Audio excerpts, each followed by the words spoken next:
The internet would have you believe that the Honda Transalp is a steaming pile of crap. Nobody should buy this motorcycle. It's simply not worth your time when you consider the competition. But is that actually true? And if it is, did producer Logan make a giant mistake in buying this bike for his personal stable? Let's kick it over to him and see what he has to say. Steaming pile of crap, huh? Not sure I've heard that one before, but what I have heard is people referring to this bike as a disappointment 37 years in the making. But hey, maybe it didn't live up to your expectations. But if for once in your life you stop obsessing over that spec sheet, you realize this bike is a ton of fun and available at a great price. And that's why I bought one. You might look at the Honda Transalp and think this is just another pedestrian offering from Honda. But rest assured, this isn't some lame-o bike with a 180-degree parallel twin and a frunk. What makes this motorcycle different is the motor, the star of the show. The Honda Transalp's rocking a 755cc parallel twin with a 270-degree crank. This short-stroke engine runs out to 10,000 RPMs, makes about 85 horsepower and 55 foot-pounds of torque. But the engine's just one component of this motorcycle. The whole package really comes together in a great and exciting way. Still don't believe me? Yam and I took it out on the street and put it through its paces. Come check it out. So Logan, we talked through the specs, we talked through the baseline of the bike in the studio. It obviously is going to be a totally great daily bike, but what do you not like about that machine on the daily ride? So there's really only a couple things that really I don't love about this bike. The first of which I think we touched on a little bit earlier was the tube tires. For like a 90% street-oriented motorcycle, tube tires is kind of like insane, you know what I mean, when you really think about it. 2 times I've been maligned by nails in my tires, and you can't just plug them and be on your way like you can with the tubeless tires. So tube tires, definitely a fault of this machine. Secondly, I mean, it has a pretty comprehensive tech package, you know, as most new bikes do these days. Something that is a little bit annoying about it, although it does have a user mode where you can save your own settings for traction control and power, engine braking, all that stuff. When you key off, it clears the settings. So it's like, say when we were playing in the dirt, if I keyed off, I would have to go back in, turn traction control off again. That's a little bit of annoying. Not a deal breaker for, like, you know, just commuting stuff like this on the daily, not a big deal. But when you are doing more involved off-road or sportier riding, having to key in those user settings each time is a little frustrating. So a couple little quirks that it has that's a bit annoying, but overall it's like a pretty damn competent daily bike, right? Yeah, completely. Like, I have no regrets about purchasing it. Never when I ride it do I wish I had something different.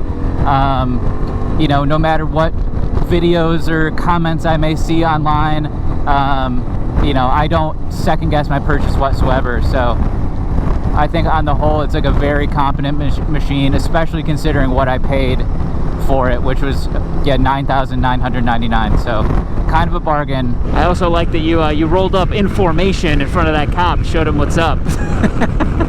Yeah, I didn't know. I don't know what the speed limits and stuff are, and I was gonna kind of get after it a little bit, but I was like, oh, there's a cap. So now we're just riding like two brothers. That's how brothers ride.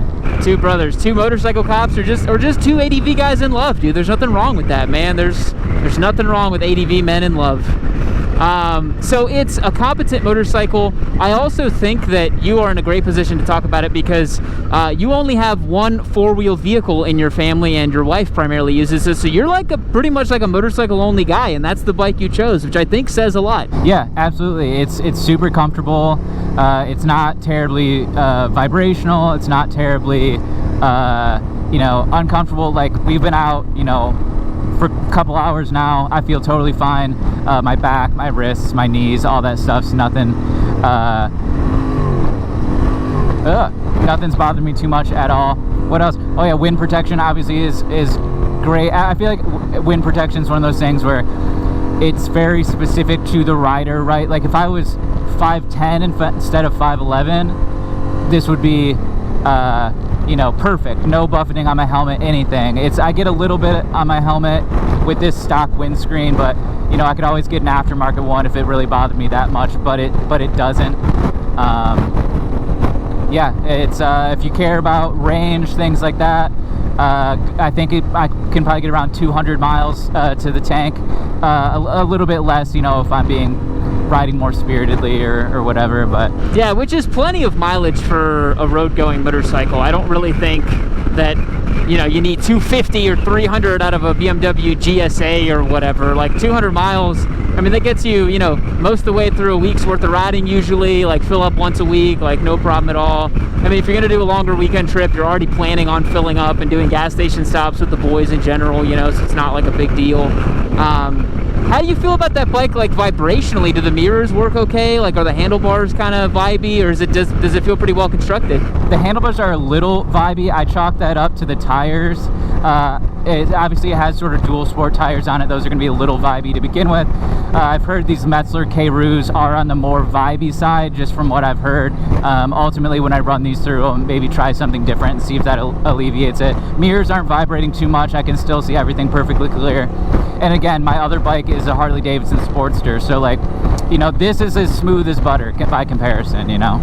I love that perspective, because it's like, yeah, you know, to someone who, for example, like, they've only ever ridden like dual sports and hardcore adventure bikes and blah, blah, blah, they jump on the Transalp, they might think, oh man, this thing's kind of dumpy. But, you know, if you're coming from a 20-year-old Sportster, the Transalp feels like a spaceship, right? You're like, oh my God, it's so smooth and nice, and what a great motorcycle, you know? I love that. Well, Logan, what do you say we throw it over to the Twisties if you want me to jump on that bike and I can see what she'll do? Yeah, definitely. I'd love for you to check it out. All right, folks, street test on the Honda Transalp.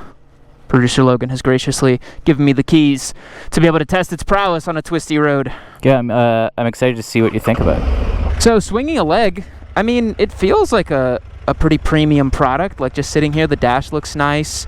I have it in sport mode so that I can be sporty. And you did a cheeky little mod where you removed the spark arrestor, so we have a nice sound. I mean, it sounds aftermarket, so it was just like a bolt and you just pulled it out? Yeah, there's like 3 bolts. It's just on all the ADV forums. It's like pull the spark arrestor, so. And it's cool because I could always put it back in. So like if I am doing some off-road stuff and I don't want to, you know, burn the forest down, can pop it back in. We don't want to burn the forest down. All right, let's see what this little thing's all about. Well, right off the bat, this motor is awesome. I have to hand it to Honda. I didn't think they could make something this exciting or this un-Honda-esque, but this thing sounds cool. The fueling is nice. I have it leaned over here and I just lay into it a little bit more. What a rever!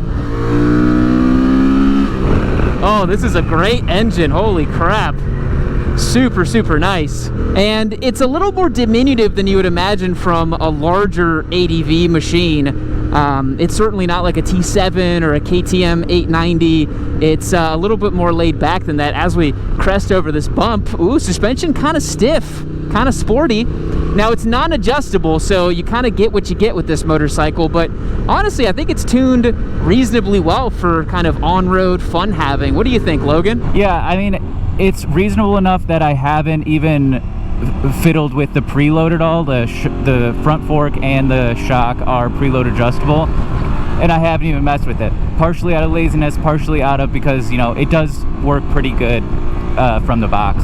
Yeah, I'm very impressed with how it's working. And yeah, this is definitely the road biased ADV. And I think a lot of people, the spec sheet warriors, they're like, oh, that makes it so bad. But when you're using the ADV, as most do 95% of the time on road, gearing it a little bit more for on-road duty is pretty sweet, you know? I am missing cruise control a little bit, and of course I am also missing having tubeless tires. You had a situation where you got a flat and you had to call the tow truck, huh? Yeah, so I've gotten 2 different flats with that bike, just picking up nails both times. One time, I had to call a tow truck, which is expensive and essentially eats up your entire afternoon. Second time, I was about a mile from home and I literally just like limped it till it was totally flat and then walked it the rest of the way, refusing to pay for a tow truck a second time within like a month. Yeah, so if there is a solution, I mean, I converted my Desert Sled into a tubeless setup. It was a giant pain in the butt. I had to use like sealants and tape, and it didn't want to seal for the longest time. But perhaps with this bike, maybe Honda will offer it with a tubeless setup in the future, because that would be awesome, especially as a primarily on-road vehicle. It's really nice to be able to fix it on the side of the road and not have to call the tow truck. So Logan, I'm going to flick the wick here a little bit. You're welcome to hang back, but we're going to see, riding this bike a little bit in anger, what it can do. Front brake feel is pretty decent on this bike. We have dual disc brakes up front. You know, you get a good amount of bite at the start of the lever travel, but then as you pull, you're like, oh, I'm not getting quite as much bite as I would like, so perhaps a pad swap would fix that on this bike. But this motor is so rewarding. I can't believe people online say that this bike sucks. This bike's really good. The quick shifter is super crisp and direct, and here in sport mode, just cruising around, having a great time with this machine. Barreling it into the corner a little bit, being mindful that it is, of course, not my motorcycle. Oh man, listen to it higher up in the RPMs. Oh, this is the best motor in the category, man.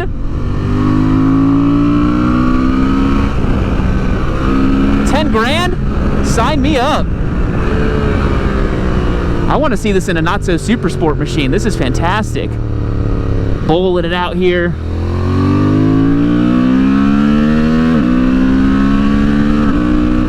Oh, you could really hustle this bike. Holy crap, that's phenomenal.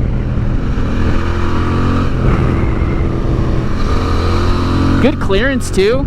It's nice and tall. It feels more like a naked bike than an adventure bike, to be honest. It kind of feels like a naked bike slightly on stilts. Man, that's enjoyable. Logan, I gotta say, it's a really enjoyable bike on road. The only place that I would maybe doubt it a little bit is on the brakes. Maybe a pad swap to get a little bit more bite, because that initial bite's pretty good, but as you pull the lever, it doesn't give you as much stopping power as you would expect. But honestly, for 10 grand, this is a great motorcycle. Yeah, for sure. My question, what do you think of the quick shifter? Are you having any trouble with that? That's been kind of a complaint for some too. No, I find it super crisp and direct. I haven't had one missed shift so far. Super enjoyable to use. I actually think it's better than my Touareg, to be honest. Great. Yeah, I mean, I've always enjoyed the downshift on it. The up was always a little bit choppy for me, but maybe I'm just not really riding as aggressively as it kind of needs to get going, you know? Yeah, because I mean, quick shifter systems, they require, like, you know, a bit of open throttle, and you gotta like blip it up. So if you're doing it a little more casually, it can be a little janky. But no, I think this thing's great. I was saying that it feels more like a sort of naked bike that's a little bit more jacked up rather than like a full-on adventure bike, and it kind of works really great for that reason, because it's kind of like what you'd want an NC 500 to be. It's got a way more interesting engine. It's got a little bit more suspension travel. You could easily, you know, log miles on this thing. There's a lot to like here, man. And again, you can't get away from the fact that it is priced really well.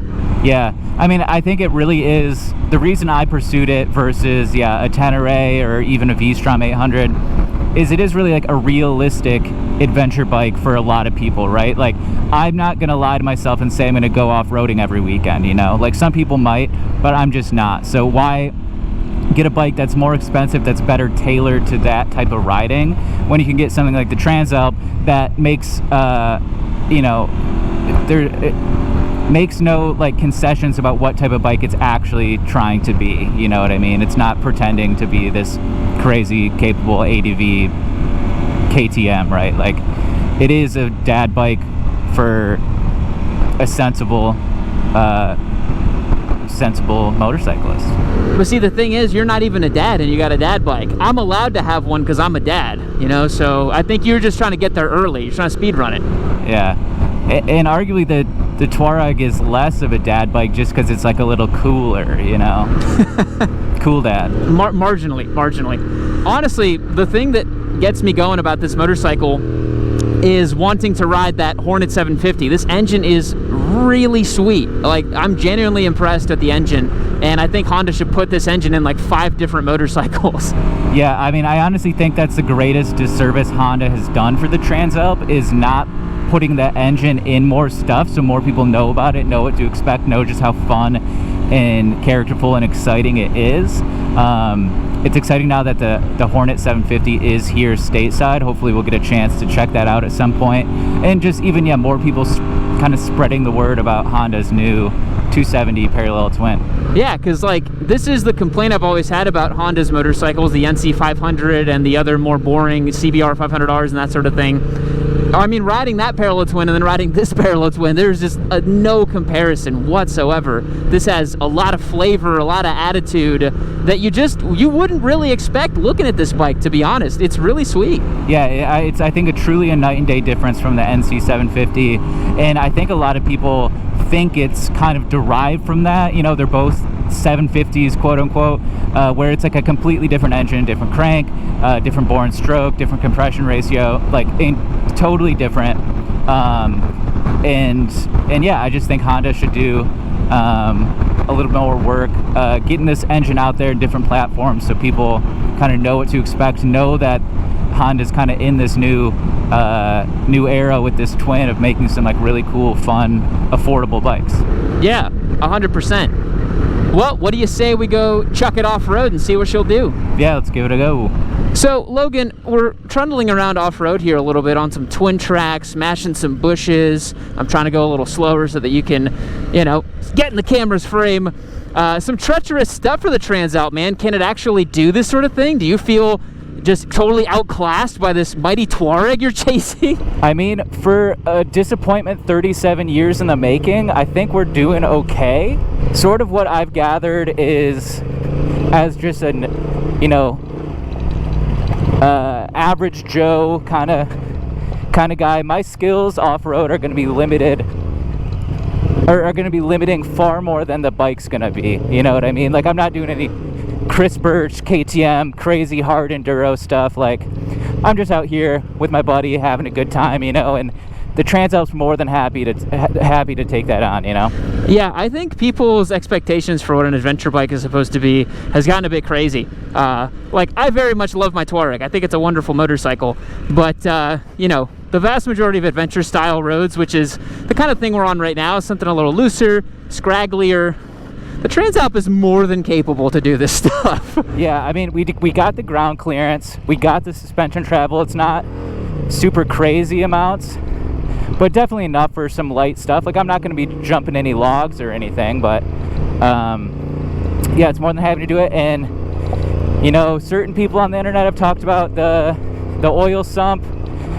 You put a skid plate on there and you're not gonna crack it, so I don't really know what else to tell you. Yeah, that's been a big complaint on that bike, is like, oh, like the sump or whatever, and it's gonna like spill oil on the trail. And I'm like, why are you riding your Transalp on like 9-foot ledges and you're gonna like smash the case or whatever? Yeah, like the most, I mean, like a nice little forest road, just goofing around a little bit on a gravel trail, spinning up the rear tire a little bit, you know, like it's a good time. So yeah, you know, you take your Transalp on a nice little forest road, scooch the rear tire a little bit. I think it's a lot of fun, man. I don't think it needs to be anything super gnarly. Yeah, and because too, as I mean, that wasn't even anything besides trying to talk and ride at the same time. That's not anything to do with the Transalp's capability, let me tell you guys. Yeah, any more like off-road capable it became, the more compromised it'd be, you know, on the pavement. And like I said, I know how I'm trying to ride this bike, and I'd much rather have it be comfortable, practical, usable on the pavement than be some monster on the dirt. Yeah. And if you want that, just get a freaking dirt bike. Right. Just get a freaking dirt bike. So Logan, the Transalp's a ton of fun. Why don't we head back to the studio and wrap up our thoughts? Yeah, sounds great. Catch you there. All right, Logan, we spent the day riding the Transalp, and honestly, I'm really impressed with the bike. It's way different than I thought it would be. Yeah, I was really curious to see what you're gonna think about it, and you know, I'm not surprised per se. I know it's a great bike, but it is great to hear that you had a good time too. I count myself among those people that before I rode one, I had written it off as well. I kind of was like, oh, it's just like Honda's like mediocre attempt at an adventure bike. Sure. But the motor's awesome. It's a lot of fun. I really, riding the motorcycle, I wanted Honda to make a more proper ADV version and then a sport touring version would be amazing. I think this engine in a Tracer 7 style motorcycle on 17s with this setup and the comfy, like, dude, that would be awesome. And of course, tubeless. Forgot that that's a big drawback, but otherwise, that would be my pick. And I think more people would be able to kind of wrap their heads around it if it was packaged that way. Like in this sort of kind of do-it-all configuration. I think it alienates some people, you know, because it's not too die-hard ADV capable. Yeah. It's not a totally like space-age sport tourer, but it is a great kind of do-it-all bike. Yeah, that's a good point where it's like sort of a like not so great adventure bike and also sort of a not so great sport touring bike, but that really is its magic in a way where if you're a realistic rider with realistic expectations, it does exactly what you needed to do. I mean, I was whipping it through as fast as I wanted on those Twisties. Yeah, for and sure. yeah, I was getting the rear end out a little bit and like, you know, having some fun on the knobs. No stranger to knobs, riding at a fast pace. You guys saw my Touareg on track. And honestly, yeah, as a Touareg 660 owner, I was fully expecting to ride this motorcycle and be like, this sucks. This is beneath me. This thing is trash. It's really good. Yeah. It's genuinely really good. Yeah, I mean, even jumping between the Touareg myself and the Transalp, like it wasn't a night and day difference. It didn't feel leagues ahead of the Transalp in really any way. No, and I was worried that, yeah, maybe like you'd ride the Touareg and you're like, wow, this is like so much better, like leaps and bounds. And it's like, yeah, the suspension's like a little longer travel and like a little more plush and like it's a little bit more capable, but the average rider is not gonna notice a difference. You For know? sure. And yeah, it's just, this bike's a great example of like getting out there, experiencing what the fun life has to offer, right? Like if you're disappointed in this bike after riding it, like that's a personal problem, right? Like Completely, yeah. Yeah, I mean, there's a ton of love. The engine's great. It's a ton of fun, rewarding to ride. You know, yeah, comfortable, all-day comfort. You got wind protection, good fuel range, all that cool stuff. Yeah, I think any person would be hard-pressed to ride a Transalp and have like a genuinely bad time. No, I think that'd be insane. Yeah, to ride this motorcycle, like, oh, it just sucks and it's terrible. I'm like, no, I'm a big believer. Like the engine is what makes the motorcycle, right? And this engine is sick. It rocks. Yeah. Especially with the spark arrestor thing you did. Like it sounds snappy. Like the throttle feel is awesome. It's like really snappy and direct. You know, the small things that I would maybe want to change are like relatively easy. Like I'd want a little bit wider bar, some bark busters, maybe a different pad compound for the brakes, because I was like, as I grabbed more, I was like, oh, it's not like really stopping. But other than that, you know, for 10 grand, it's a great bike. Imagine these in a couple years on the used market. Yeah, for like crazy. $6,500 for this much bike. Like that's sick. Right. I mean, and compared to, you know, of yesteryear, you get like a V-Strom 650 or something as a kind of ultra bargain used adventure bike. Yeah, once these kind of ascend into that realm, I think a ton of people are going to be having a great time for sure. Yeah. So 270-degree crank, tons of character, tons of fun. And the through line here, folks, is don't believe everything you see on the internet. This bike is not a disappointment. It is not some horrible thing that nobody should consider. It's actually a pretty sweet bike at a great price. So go out there, ride your motorcycle, have some fun with it. And remember, don't obsess about the spec sheet too much. Thanks for checking out today's video. We appreciate it. We'll catch you in the next one. See you later. You've made it to the end of another Yami Noob video. Aren't you just a special little cookie? Aren't you just something so great? Aren't you just, look at you, you're just so freaking cute. Why don't you go ahead and click on the next video? Why don't you go ahead, listen, hey, I'm just kidding around. Hey, listen to me. Click on the video.